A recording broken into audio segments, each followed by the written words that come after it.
Talking about haggis. Haggis are hard to catch.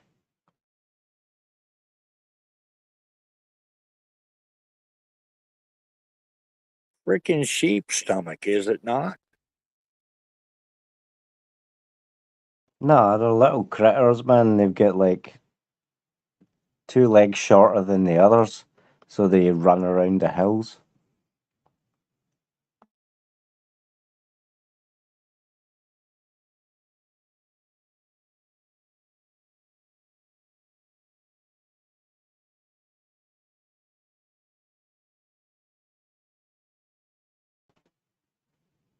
That's a Scottish joke. Okay. I'll take your word for that one. Went over my head. No, it's just a joke that we say here sometimes to people when they talk about haggis and they don't know what it is. We tell them it's a small animal and 2 of their legs are shorter than the others because they run around the hills in one direction and they're really hard to catch.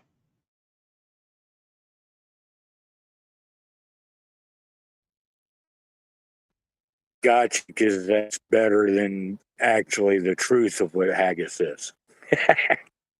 You're right there. And a lot more fun. It's a good one to use. It's a good joke to use.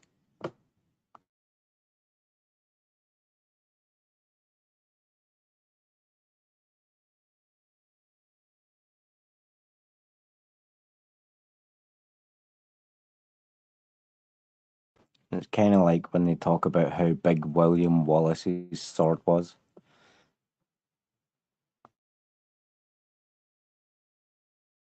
Freedom! If you had one chance, just one chance, to save your finances.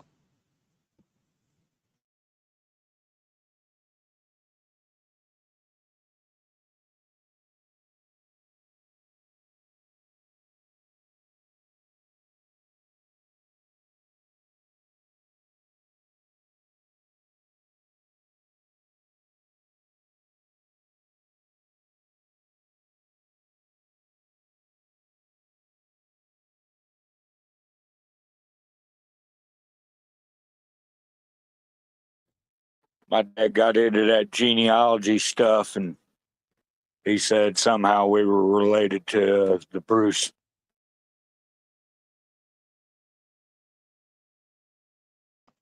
I'd be interested to know how genealogy would have connected those dots. Me too, but, you know, I think somebody just somewhere along the lines threw somebody in there and said, hey, you're related to that guy.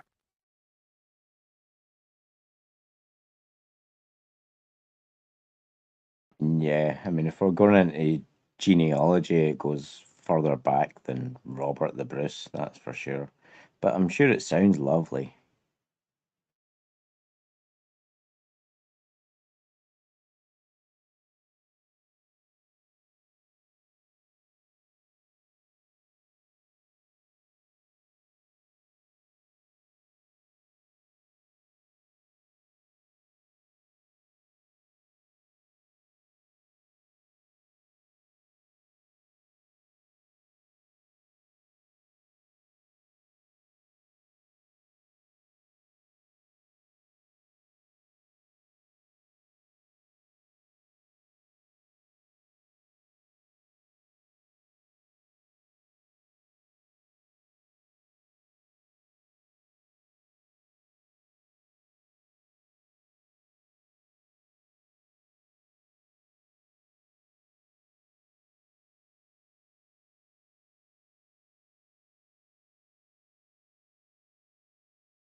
Well, the good news, I guess, is Hex has been hanging out in the 11-cent range all day.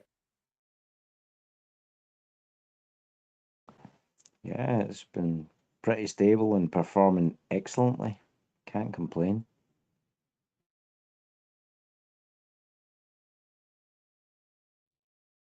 Yeah, well, that's a good thing considering a week ago somebody dumped 87 million. I would have thought that would have driven it down to 5 cents. So I'm happy it's at 11. There is a strong community backing the value of the asset, and that's one of the best things about these projects.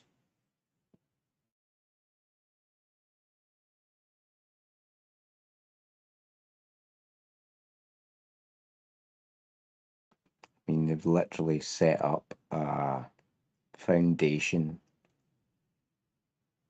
that is geared towards protecting the value of Hex. I mean, it's phenomenal. There's nothing like it anywhere else.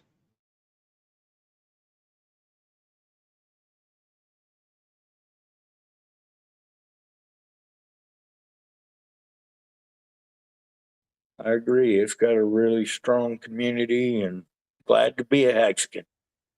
And we need to get this Pulsechain launched and we can get on with it.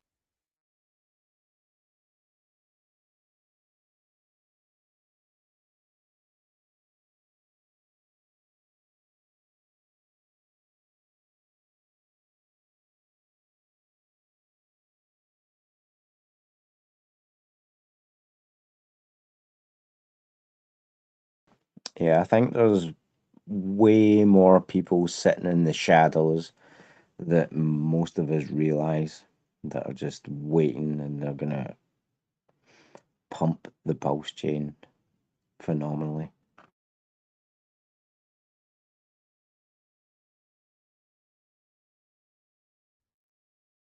Yep. I think when it goes live and people can start bringing in dry powder, I'm going to say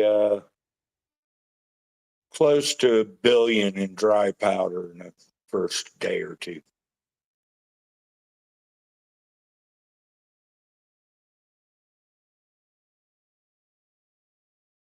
Well, I intend to be one of those Yep. people.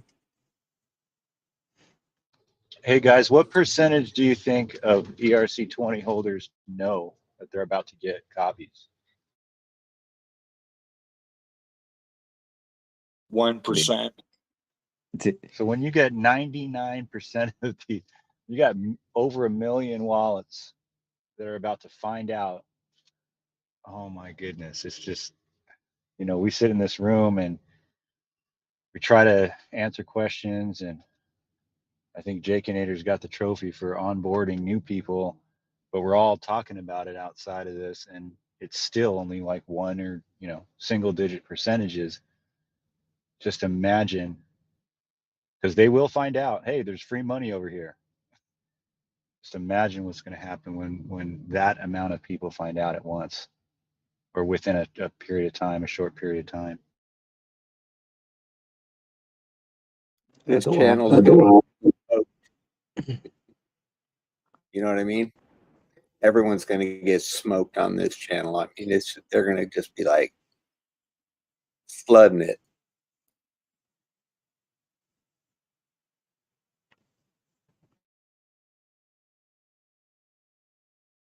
I mean, the way I think you would measure the metric would be to the likes of MetaMask wallets and how many people hold them. And presumably those people would also understand that there are other networks that they can tap into. So I optimistically think we'd be closer to like 10% or more of people that will be involved. As in 10% of people in crypto.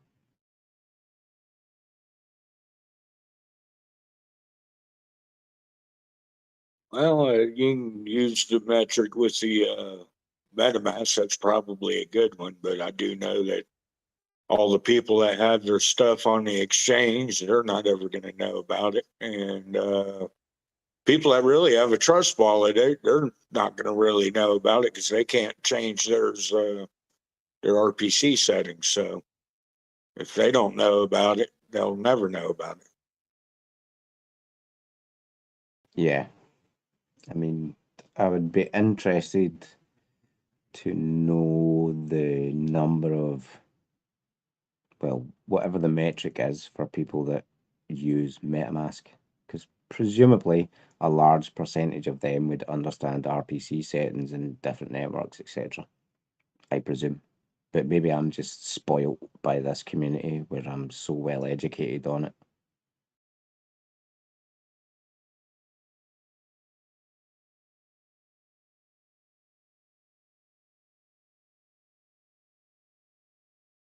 Well, we need to get Jake on TV. You know, he did wonders for the State Farm, so maybe he can do something for Pulsechain.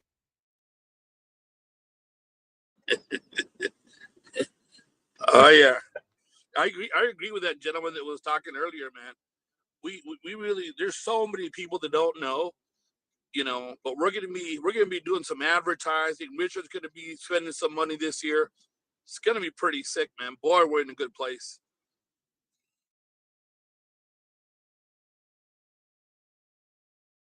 We're going to have a lot more to talk about when we're out there talking to people too. Do you know what's Yeah, I mean, interesting? just the gas fees. Carry on. Sorry. Just real quick, I got to go in here in a second, but just the gas fees alone, bro. I mean, a lot of the, you know, some of my onboards were nieces, you know, that are, you know, put in $500, $1,000, whatever the case may be. But, you know, the gas fees are killing them, you know, 70, $80. That sucked. And now, you know, when Pulsechain launches, they'll be able to onboard all their friends and get more people into the system and into Pulsechain, you know, projects. So it's exciting stuff, man. Really exciting.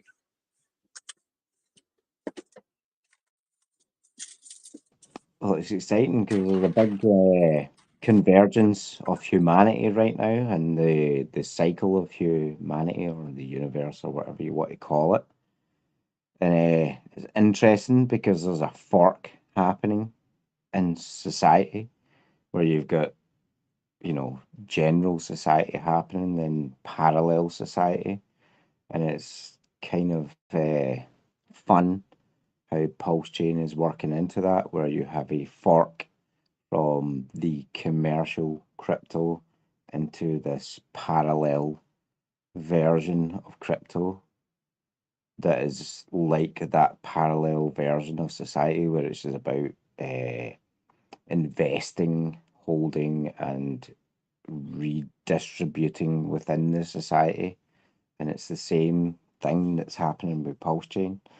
And that kind of makes me excited to watch those two things or those things or that thing happen. It's one of the beautiful things about Pulsechain is that fork is happening at the same time.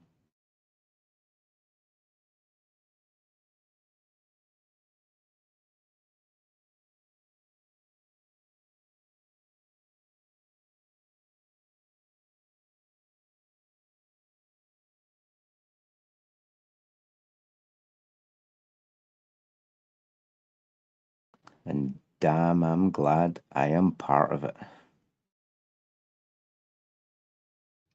Yeah, and even I think somebody came on yesterday and was talking about how Ethereum is going to be more centralized when 2.0 comes out, and you're going to have the ability to basically shut validators down, confiscate coins, cancel contracts, and so I think that's just make the case strong. Well, I saw a post on Twitter talking about Ethereum 2.0 being proof of stake. But personally, I feel like it's too little too late. Like, when I talk to anyone about crypto, I tell them, fuck Ethereum, fuck Bitcoin. Like, it's too far gone now and too far into the mainstream to be useful.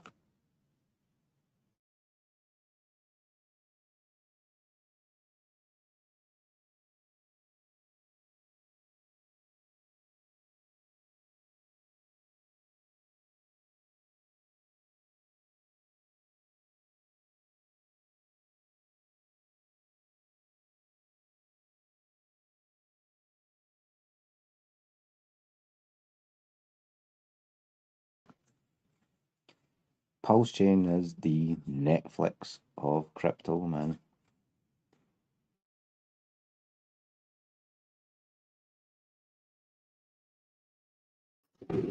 I don't know, man. Netflix kind of sucks and it's kind of failing. I wouldn't say that. Yeah, I'm talking like not now, but how it changed the industry. Post show.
Seeing as the chat's dead for now, if anyone has any questions pertaining to health, that is my profession, and If anyone has any questions, I'm happy to answer them. I'll be on for about another 30 minutes.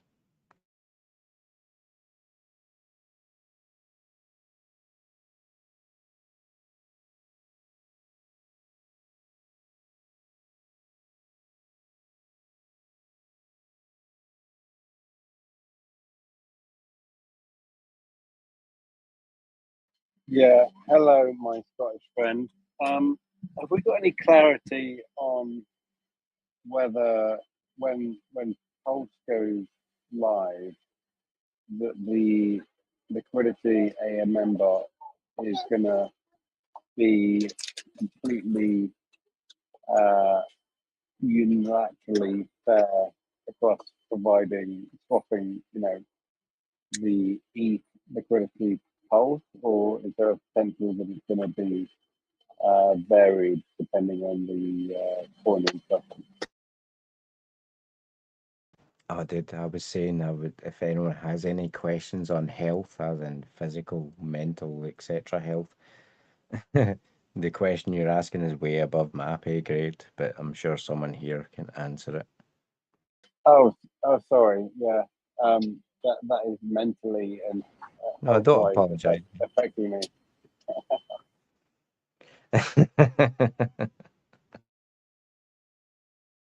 Don't worry.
Okay, so let me talk a little bit then, seeing as no one else is. There is a thing called repetitive strain. Some of you might have heard about it. Now, what this basically boils down to is however you live, work, whatever your activities are, when it is repeated constantly over time, over a long time, then what happens is your body adjusts to that movement. Okay, so let's take, for instance, sitting in front of a computer all day, your body will adjust to that position. It's a survival mechanism, a very good mechanism, but can also be a very bad mechanism if not understood. So your body will adjust to that position. It may not be the best position. Now think about some old guy or some old woman you've seen walking down the street, just hunched over in a horrible position. That is a survival mechanism of the body to adjust to keep you moving forward. Okay? So no matter what it is you do, if you're doing it over and over and over, your body will adjust to support that movement. So in order to keep your body in a good alignment, essentially what you have to do is movements that oppose or so for instance, if you're pushing all day, then you need to train pulling to develop those muscles. because those muscles are what hold your body or your bones in position. Now, you also have a thing called fascia, or more specifically, myofascia, myo meaning muscle in Latin. Now, this is like a wetsuit that covers your entire musculature, and it can take up to 2,000, 3,000 square pounds of pressure, and that acts subconsciously, and that will hold your body in a position to help you survive. So you need to train that myofascia to sit in the correct position.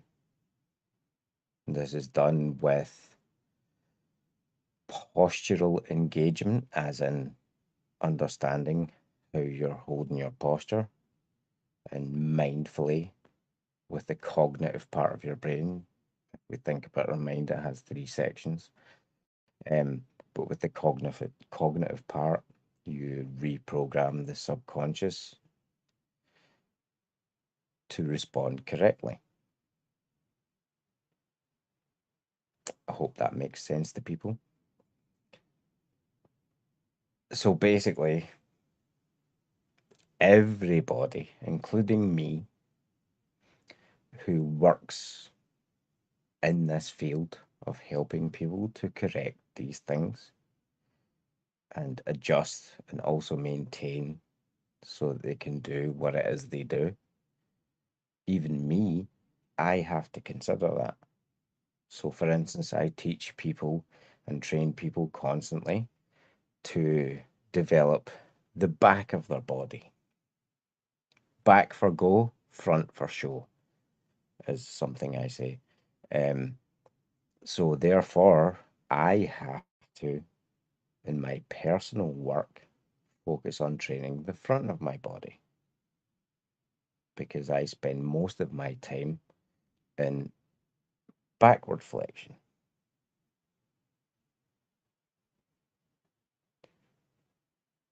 So when you're thinking about your fitness, shall we say,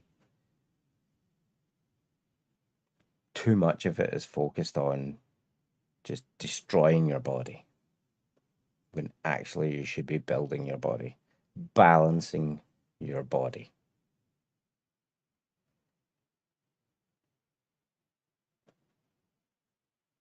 I think I'll finish there. I hope that was of use to some people. Basically, like in the future. Sorry, I didn't hear that. Quick question. So I connected my MetaMask to my migration wallet for Trezor. Will my sacrifice come to my Trezor wallet now?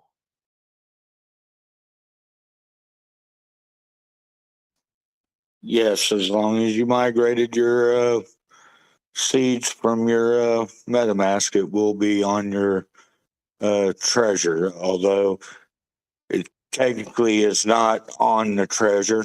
All your stuff is kind of out there. The treasure just allows you to be able to see them. So where will the PulseX? Where will I be able to send, or like where's the PulseX going to be at the end of the day when it's released? You're going to hook up your hardware wallet through your MetaMask. The MetaMask will be a dummy MetaMask, and you'll use that as the front end. And you will change your RPC settings on your MetaMask, and your PulseX will show up right there. You might have to enter the contract. Is it going to be my initial MetaMask or the new MetaMask that I made? The new MetaMask that you made is what you're going to hook up your migrated wallet to. Gotcha. Okay, thank you. No problem.